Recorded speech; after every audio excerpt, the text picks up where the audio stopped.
Mick et moi, on se motive mutuellement. Et j'aime ça, j'aime pas ça. Peu importe ce que c'est une sorte de chimie. Mick Jagger est l'un de ces rares artistes qui n'ont jamais perdu leur élan. Depuis plus de 6 décennies, il n'a cessé d'évoluer, de rester pertinent et d'inspirer des générations de musiciens. Mick est pour moi un guitariste incroyable. J'ai toujours adoré sa façon de jouer.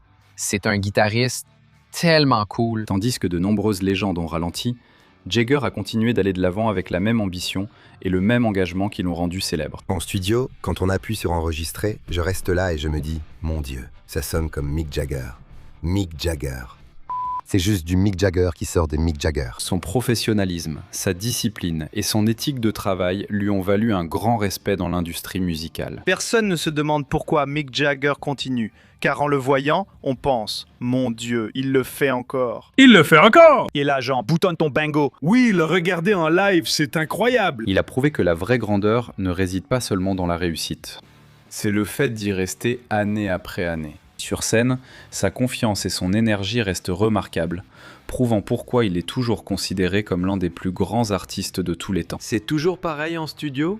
Oui, c'est toujours amusant, toujours créatif, et oui, c'est du travail acharné. Et puis, côté écriture, cet album, c'est vraiment le bébé de Mick. Il travaille sur ces morceaux depuis longtemps. L'héritage de Mick Jagger ne se limite pas à une époque ou un accomplissement, mais résulte d'une vie entière d'excellence. Voyons ce que les autres pensent de Mick Jagger. Mick Jagger n'a jamais été un si grand chanteur. C'est un showman brillant et il semble maintenir le même niveau, raisonnablement moyen. Médiocre. Ce n'est pas un grand chanteur. Mick Jagger, vraiment? Vous dites non? Mick Jagger n'est pas un grand chanteur. Chanteur brillant. C'est le meilleur sonneur de cloche au monde. Non, c'est un excellent déhancheur. Il a mérité sa place. C'est un showman brillant. Eh bien, Oui, il l'est. tu ne le comparerais jamais à Freddie Mercury, n'est-ce pas? Ce n'est pas un grand chanteur. J'ai un secret à te révéler. Une fois, j'ai vraiment ressenti de la satisfaction. Il y a longtemps, très longtemps, en 1992. Vraiment de quoi? Faire éclater du papier bulle.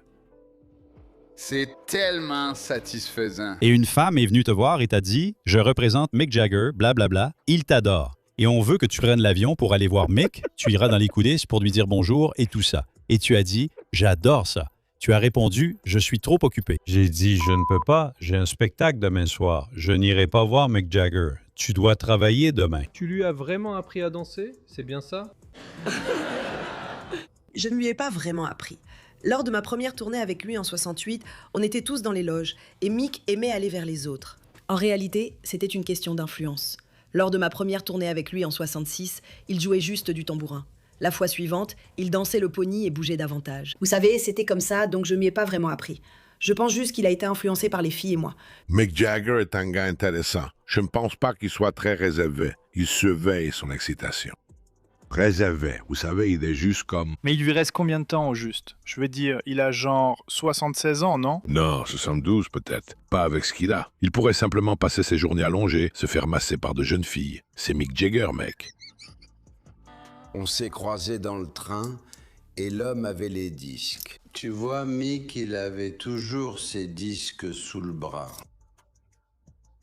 Et je regarde et je me demande si je dois le dépouiller ou pas. C'était des disques de blues.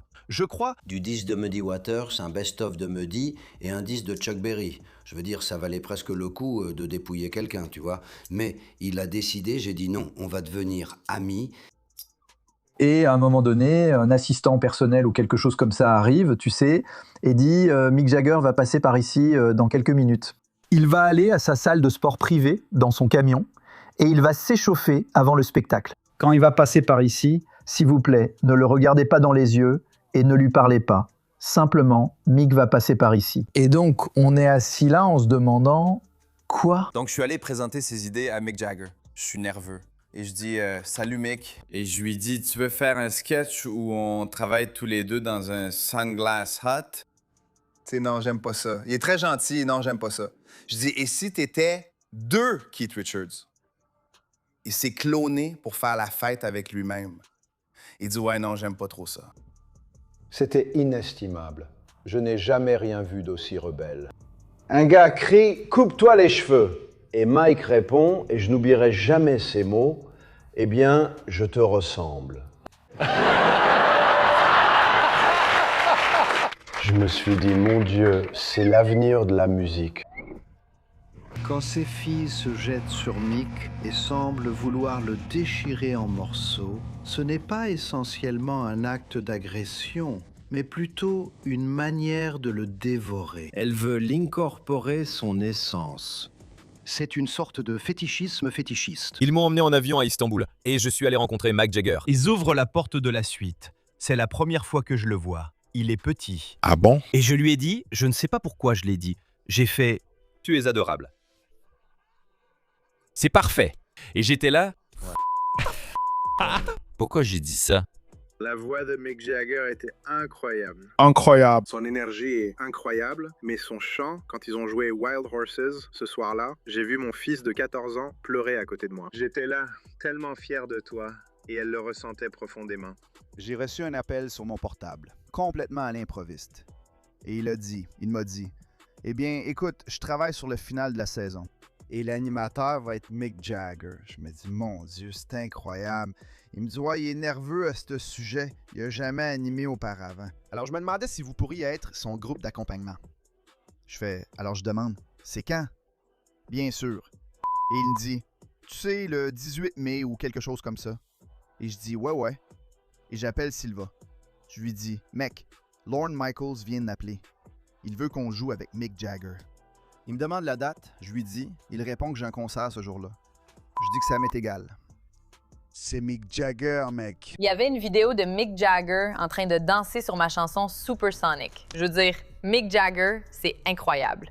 Encore une fois, je me pince. J'arrive même pas à y croire. Ce jour-là, j'ai reçu des messages de toute ma famille qui me demandaient « T'as vu sur Instagram? T'as vu ce que Mick Jagger a posté? » Je me suis dit « Non, je venais juste de me lever, alors j'ai regardé. » Et là, je me suis dit « Wow! » Ce gars transporte partout 2 remorques servant uniquement de salle de sport.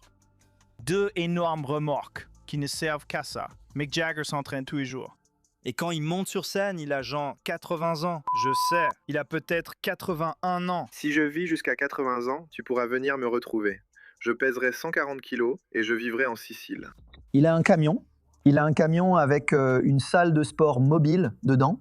Il va s'échauffer pendant 30-45 minutes avant de monter sur scène. Du temps à travailler avec lui.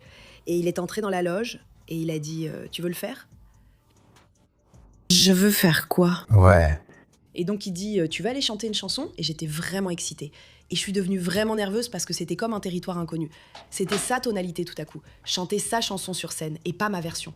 Mais c'était merveilleux. Il a vendu les billets derrière la scène.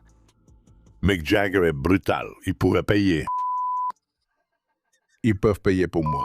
Jag est brutal, mon pote. Il est brutal. Il reçoit sûrement des transfusions sanguines chaque jour. Non, il prend bien soin de lui.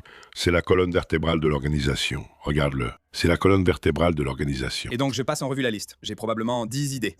Et au bout du compte, comme rien ne lui plaisait, et puis finalement, je me dis, peut-être que c'est comme si tu revenais et que tu étais dans la loge. Tu te demandes pourquoi tu fais ce spectacle. Je l'ai fait dans les années 70.